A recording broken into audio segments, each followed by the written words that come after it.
Howdy folks, Kirk and Jason here with another tip of the day. It's about styrofoam.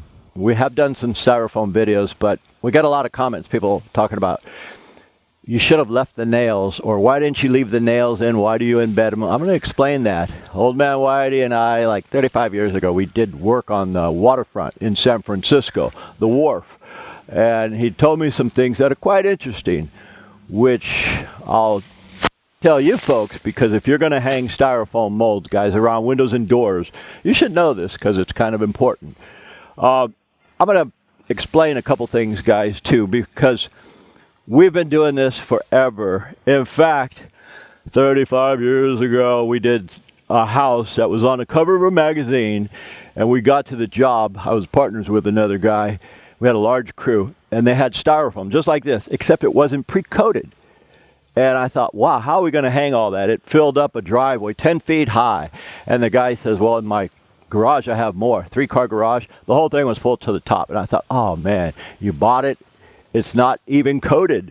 Anyway, it took me and 8 other guys about 30 days to hang all that because we had to pre-coat it.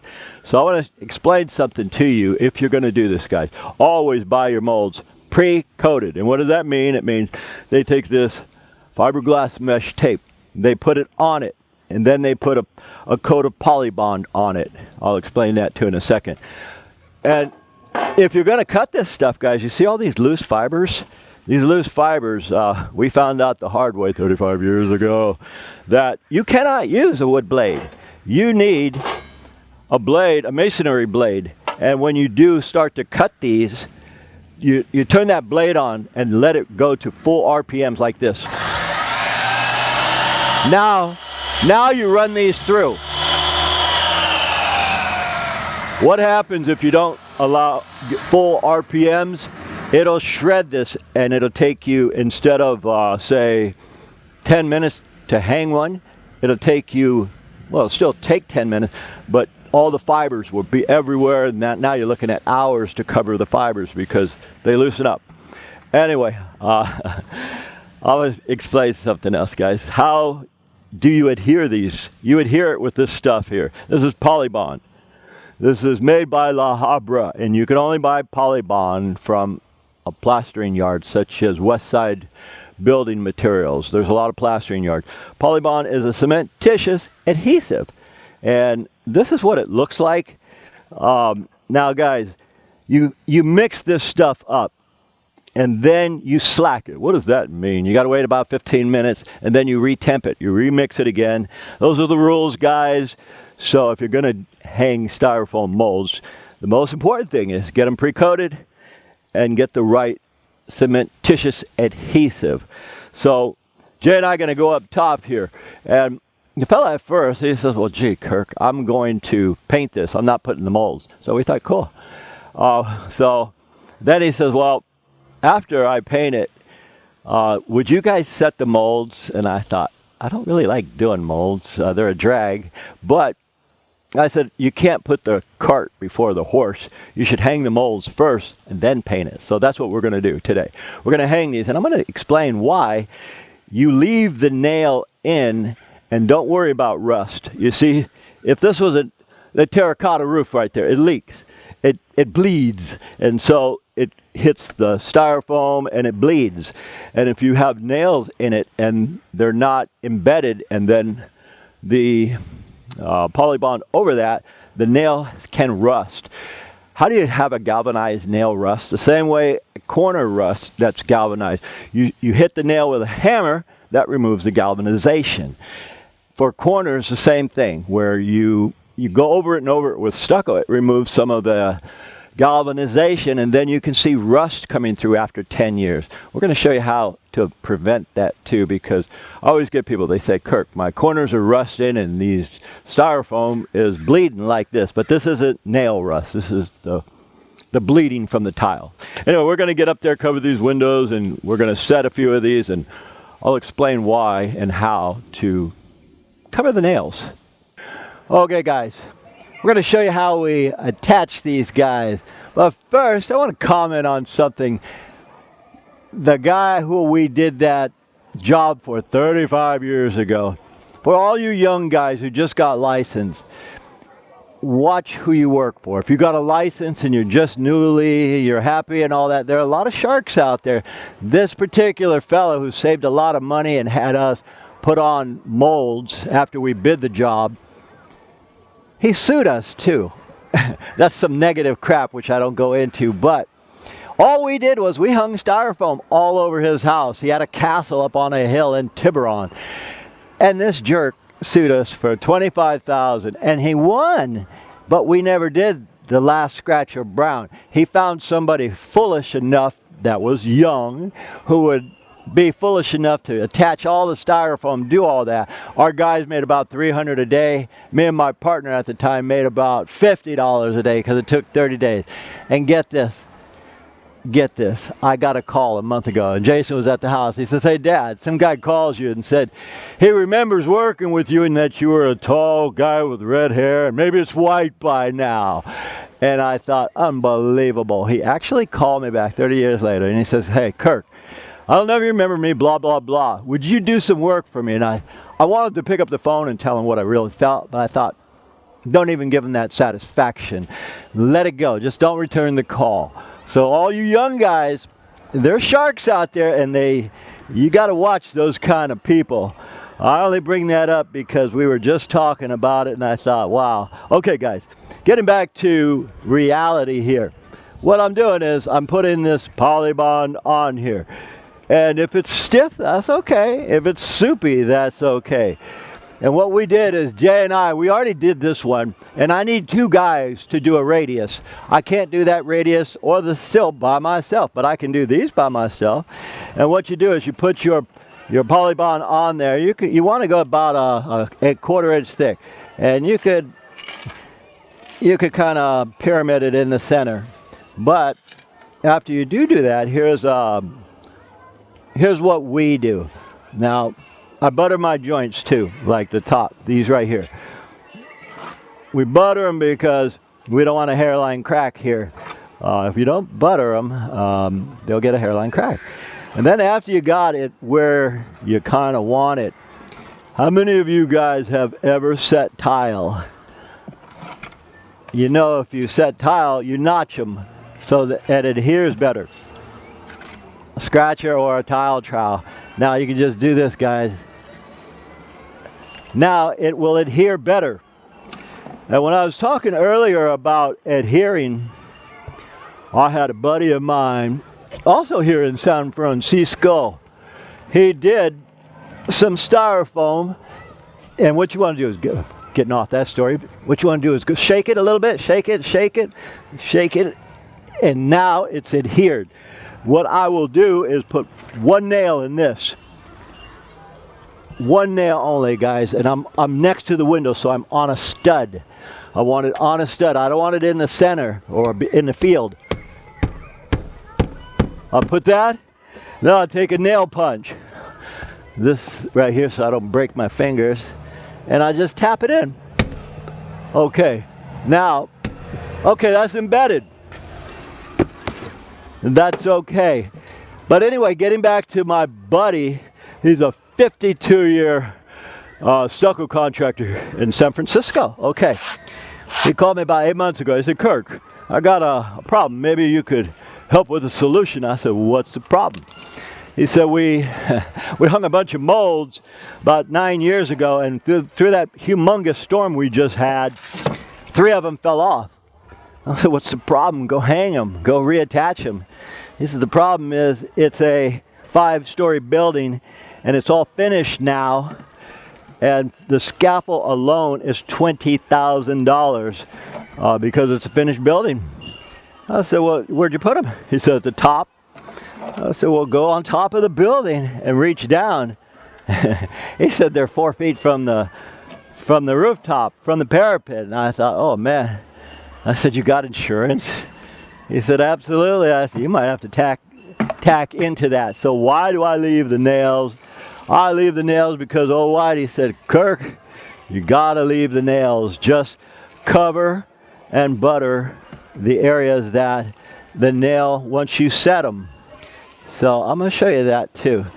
I got this right here. I'm going to use a scratcher because we want to notch this. If you just put it on, guys, with just straight, it doesn't attach as well, guys. You're going to have to trust me on this because I've hung, heck, that one job I was talking about. We spent 30 days hanging that crap because he didn't have the mesh. And notice, Jay cut these so perfect with the blade. He spun it first. You spin it, get the high RPMs, and then cut it. Otherwise, you have 1,000 of these fibers hanging out everywhere. You don't want that, guys. Okay, so we're going to put this guy, the last one, right here. And does this even need a nail? You want to always shake it a little bit. Does this need a nail? No, but the sill needed one, and those I'm more comfortable putting a nail, and I always want to put it into a stud. I know there's a stud there, so I'm tapping it in. All right, and then I'm going to do this. Get in there, guy. Yeah, buddy. All right, now once you got that done, guys, you get a little bit of mud. And this is the last part to doing all of this. All right. You see where this nail is? You just cover it. This is the cementitious adhesive, so that's not going to crack. And it's going to cover the head of the nail just in case the hammer broke off of the galvanized, so it won't bleed. And right here, guys, where you have the edge, all you do is fill it up. You fill it up,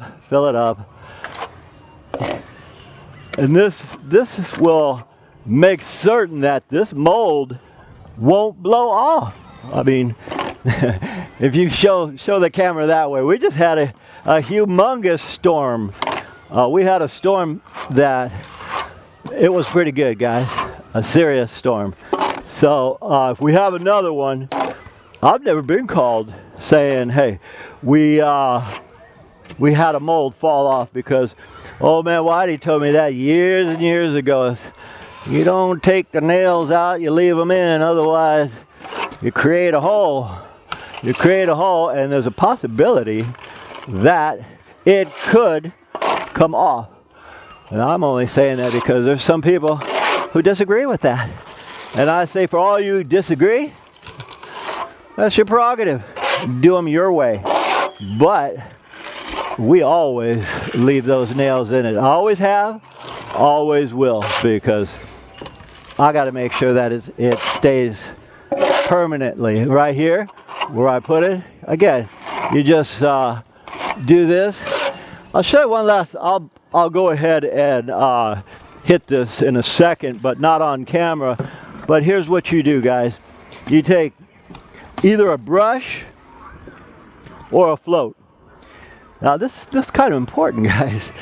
You want this to be, this is what's going to attach it and not allow water in there. You could hit it with a brush like so, a wet brush, or you can hit it with a float. This float is wet, and just come upward. If it dries, which it's sometimes dry, gets away from us, we'll just go over it a few times. And the same applies here. You go over it, and then I'm going to allow this to set a little bit, then I'm going to feather that in. But right here, where the nail is, you do like so. So Jay and I have a whole bunch of windows here. We started this a couple weeks ago, and we weren't planning on coming back, but we're back. Anyhow, we're going to finish this up too, just to get the color close enough, and then he's going to repaint everything, but we're going to put another finish on that. We'll show you that, the finish, what it all looks like when we're completely done. Okay guys, Jay decided to show even the acrylic finish that we're putting on. He wasn't going to paint, he wasn't going to do the molds, but he got gung-ho. I'll show you something, guys. You see this stuff here? This is an acrylic. An acrylic, it's just an acrylic stucco. Okay, you see all this right here? I'm just showing you because I can. Okay, now that's acrylic, and it's about 20, 30 years old. Will this acrylic match that finish? It depends. it might get really close. We'll have to go to windows we already did in order to show you how close it will get, even with 20 years old. Now this is wet. How do I know? Here it is. Kirk, the best. All right, guys. I'm just to prove a point here, because last time we were here,